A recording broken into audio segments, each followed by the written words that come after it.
Well, thanks to Melissa and Z and everybody who was exhibiting such fine musicianship up here. Thank you. And I want to say a special acknowledgement of the work that both Melissa has been doing for years and recently now joined with Z, who is a writer and brings that skill to writing lyrics. Their lyrics take our philosophy and summarize it into a package that is so accessible and so rememberable. Yeah.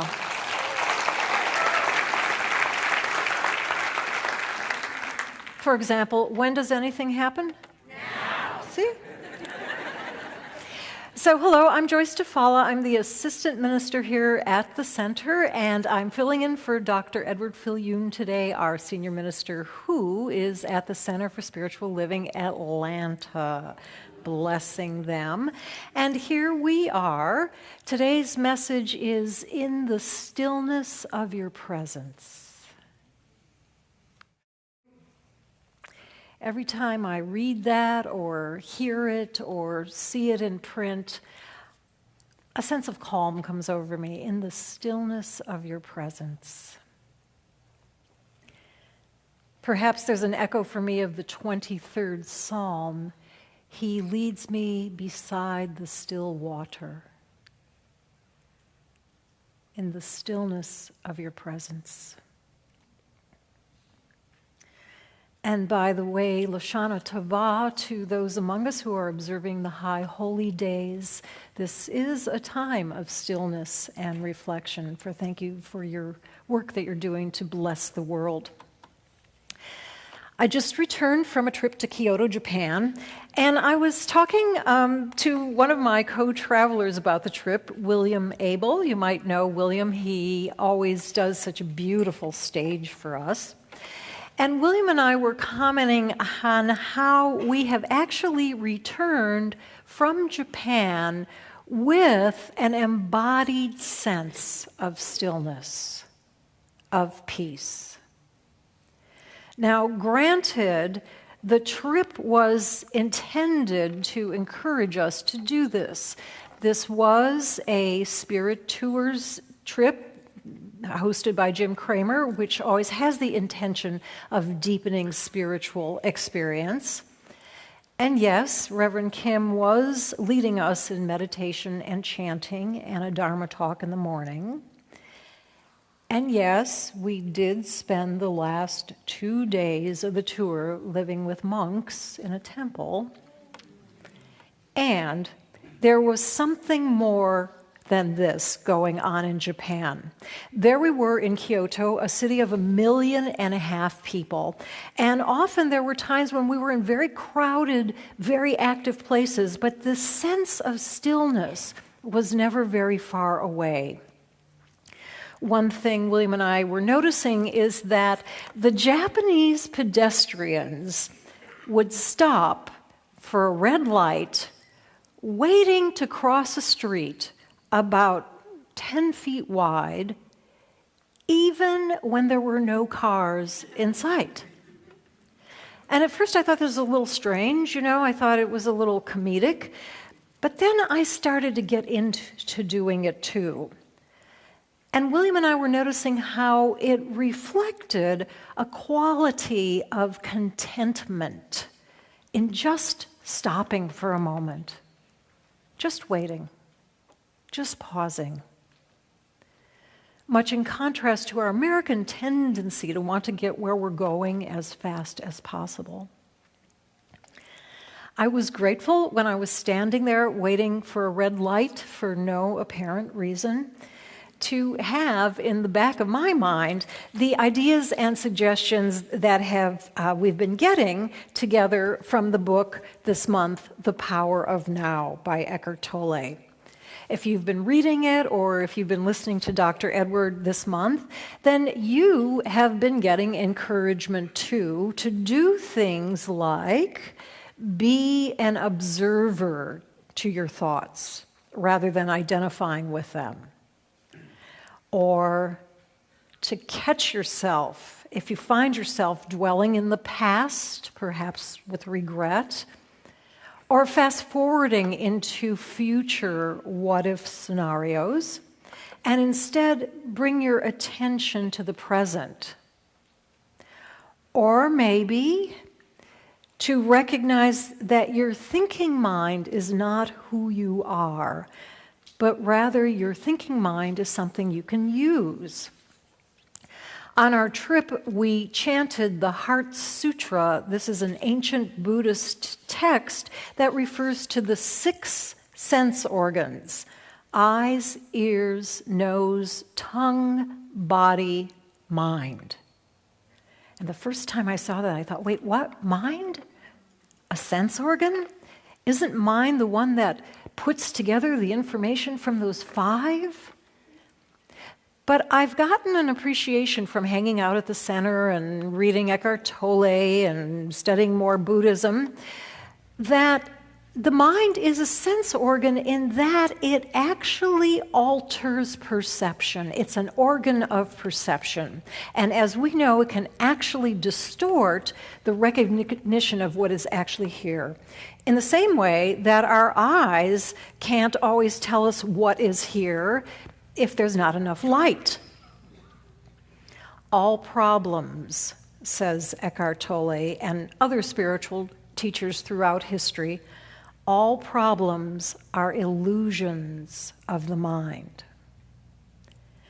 Or as the French philosopher Paul Valéry said, sometimes I think and sometimes I am. You see, if we can recognize our thinking for what it is, random chatter, not unlike someone on a cell phone at the table next to you in the restaurant. How's that? How about using that the next time you're tempted to actually believe some of the things you're thinking?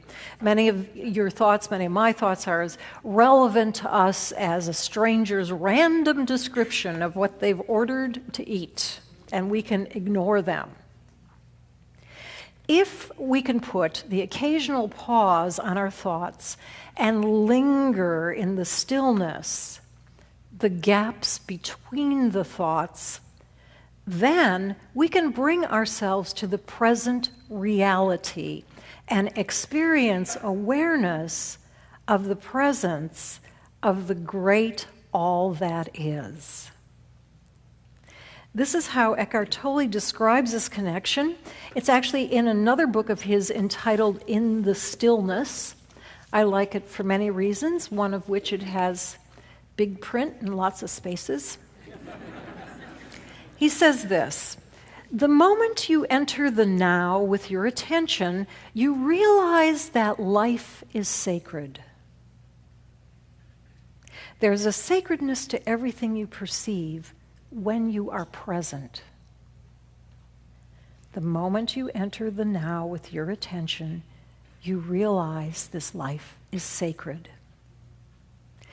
The more you live in the now, the more you sense the simple yet profound joy of being and the sacredness of all life. Now, in this text and in our book, he's using a capital N for now, and he has a real handy clarifying statement about what that means. He says, most people confuse the now with what happens in the now, but that's not what it is. The now is deeper than what happens in it. It is the space in which it happens. So do not confuse the content of this moment with the now. The now is deeper than any content that arises in it. I think we got a sense of that from Z's lyrics, all those things. When do you do this? When do you do this? Now. These different things keep arising in the now, the container for the content of what's going on. So why is this now so important? Tolle tells us, when you step into the now, you step out of the content of your mind. Sign me up for that one. I mean, if they had a vacation package that said, we will take you out of your mind, off I'd go.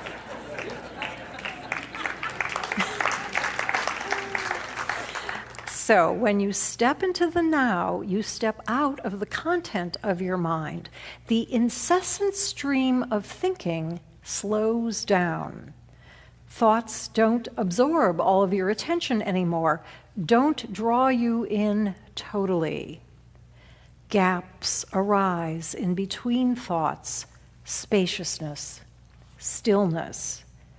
You begin to realize how much vaster and deeper you are than your thoughts. How much vaster and deeper you are than your thoughts. Which brings me to my favorite image for describing our relationship to the Divine One, our oneness with Spirit. Each of us is like a wave in the ocean of God.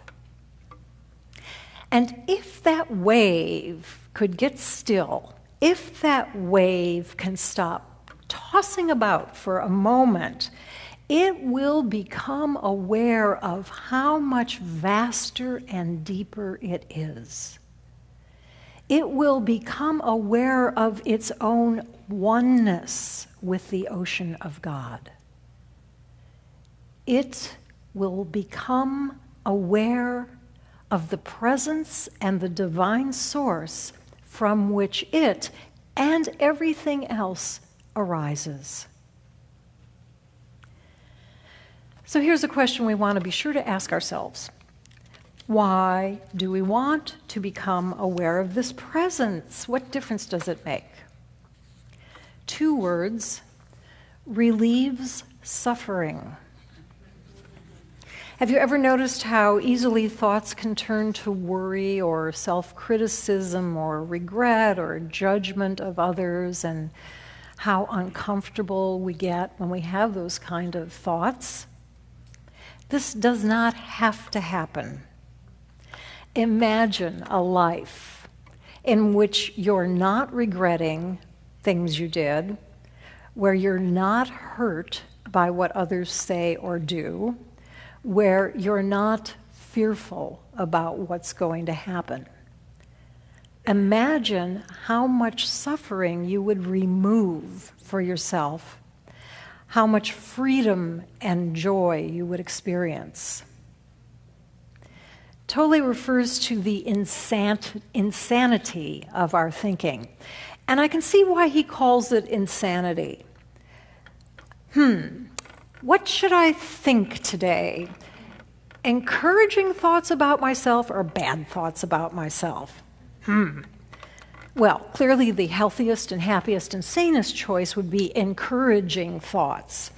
But the mind has its own tendency to take off in the other direction unless we become still, notice what's going on, and remember that we are more than our thoughts.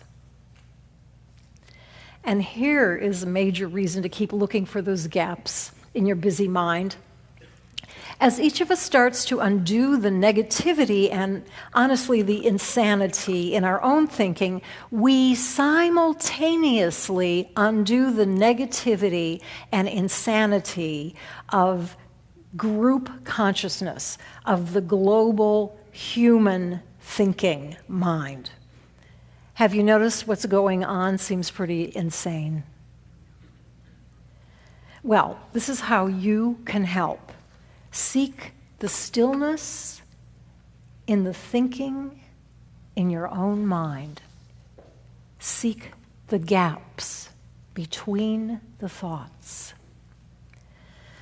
I'm reminded of a story told by David Carlson in his book, Peace Be With You, in which he interviews people from different monastic traditions about the events of September 11th, 2001. David, the author, was amazed when a Christian monk actually uses the word, "I did that," to describe his personal responsibility for the attack on the Twin Towers. And then the monk goes on to speak of his intention to deepen his own spiritual work as a way to create a different world. Speaking of monastic traditions, I find it interesting how many traditions get up at 3 a.m. to meditate or pray. Do you ever find yourself awake at 3 a.m. with some thoughts that are a bit disturbing and kind of hard to let go of? It's a pretty common experience, and in fact, in one tradition, 3 a.m. is referred to as the hour of the wolf. And it turns out there's actually a physical reason for this, as all of our body systems are at a particular low point, which then makes us vulnerable to negative thinking, which is another good reason to develop the skill of observing thoughts rather than believing them, slipping into the stillness in the gaps in between your thoughts, and staying as long as possible in the presence of the vastness and the deepness of who you truly are. So how do we do this finding the stillness between thoughts? How do we practice actually stopping our thinking? Well, many techniques have been suggested over time. One technique is to strike a gong and then put your attention on listening to follow the sound of the gong as long as you can hear it. And by an amazing synchronicity of events, I happen to have a gong with me today. In fact, I borrowed it from our choir director, Claire Victor. And speaking of finding silence, Claire was giving a sound healing workshop in San Francisco yesterday, and she just got to the point where the group was just beginning to chant Om Mani Padme Hum, and 2 rock bands started playing at the street fair outside the wall. Interesting, says Claire, that this had the effect of bringing the attention of the group in a more focused way into what was going on in the room, rather than outside of this. So, as I strike this gong, just very gently listen and follow the sound as long as you can.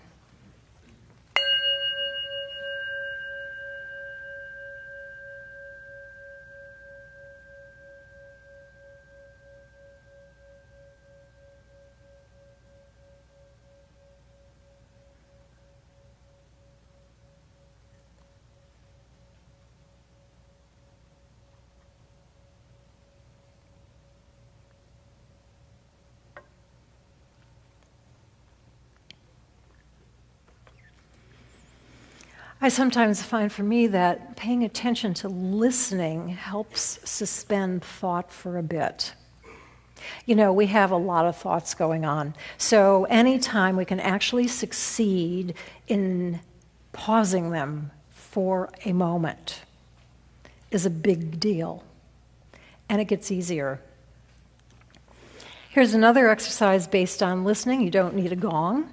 It's simply sitting still listening as though you're trying to hear a conversation in the next room that you can just almost make out.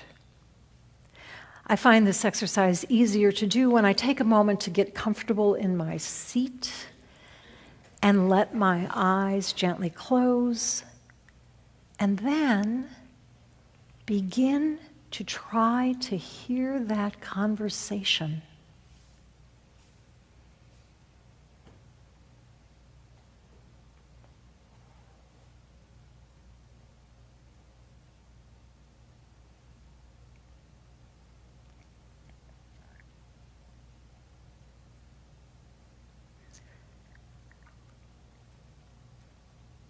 So that was 20 seconds.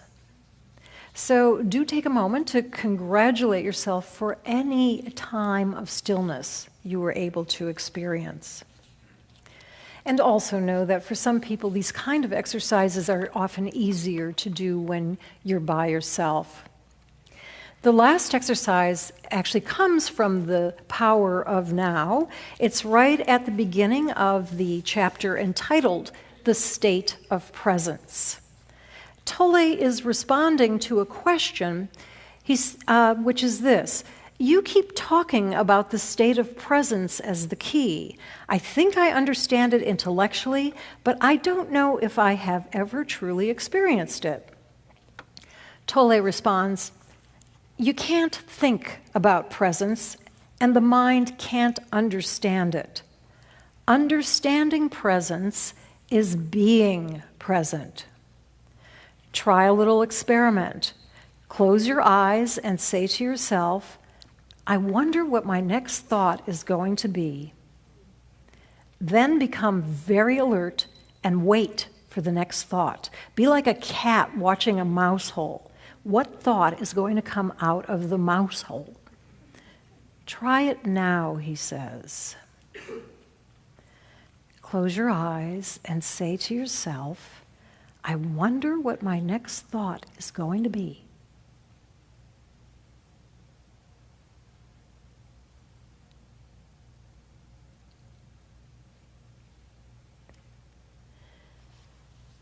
So, as you develop your ability to be still, as you become ever more aware of the Divine One as your very self, so more and more you realize the source and power you have to create a life of peace, joy, and good for yourself and for the world. I'd like to close with a reading of some words from Ernest Holmes, and I'm going to read them slowly, leaving pauses between them to allow these words to point you to your own stillness within. So in doing this, we're both opening to Holmes's wisdom and also practicing the skill, like at Japanese crosswalks, of being content to stop for a moment rather than to rush to the next thing or thought. Please take a moment once again to be comfortable in your chair, perhaps letting your eyes gently close, bringing your attention to your body within, noticing if you're holding any unnecessary tension, letting it go, whether it's in your face, your shoulders, hands, legs, feet. And into this stillness, we welcome these words. Spirit is not far off. It is an inward, intimate presence, closer to me than my very breath. There is nothing in me that can separate me from the presence of Spirit, the love of God, and the power of its good. And I accept the joy of living in the very midst of it.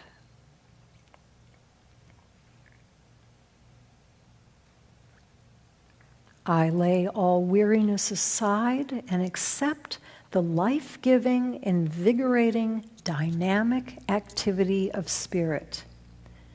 It is circulating through me now. Its rhythm is in my heartbeat. Its perfection is manifest in every organ, action, and function of my body. This divine presence leads me on the pathway of peace. I recognize this divine presence everywhere. It responds to me, and it flows with power and strength and purpose through everything I do. I allow it to direct my thoughts, words, and actions into constructive self-expression. I recognize the same presence in others. I meet this good everywhere. I know that the only power there is and the only presence there is love. Therefore, I have a deep sense of confidence and trust and feel secure in life. Today is the day that God has made, and I am glad in it. And when evening comes, the cool shadows of peace that fall across my pathway and the quiet of the night will enter into my soul, while spirit flows through me as a river of life.